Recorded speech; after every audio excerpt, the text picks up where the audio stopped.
पोलावरम प्रसंग में भी मत रखिंट मुख्यमंत्री मोहन माझी। नीति आयोग बैठक में सामिल होई फेरिबा परे पोलावरम प्रकल्प को नहीं बड़ बयान देइछंती मुख्यमंत्री। कहते पोलावरम प्रकल्प प्रसंग में आंध्र प्रदेश मुख्यमंत्री आलोचना करिसेंती। आगामी दिन में आउ थे मुख्यमंत्री स्तरीय और अधिकारी स्तरीय बैठक हेबो एवं पोलावरम विवादर समाधान हेबो। चकेसियाणी तेबे ए पोलावरम प्रसंग ने कि बड़ आलोचना आगो कराजिबो।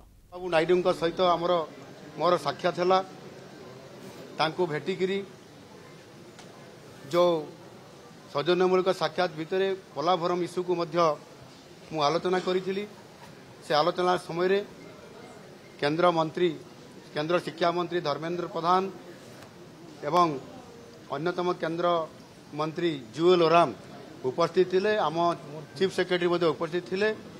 आमे सेठिरे मु आलोचना करी जे जो पोलावरम इश्यू उपरे जो समस्या लगी रही जहाँ प्रथमे आम परस्पर भितर जो विषय नहीं कि आम आलोचना करुले एवं आमर दाबी जहाँ थिला आमे से दाबी को दोहराऊँ।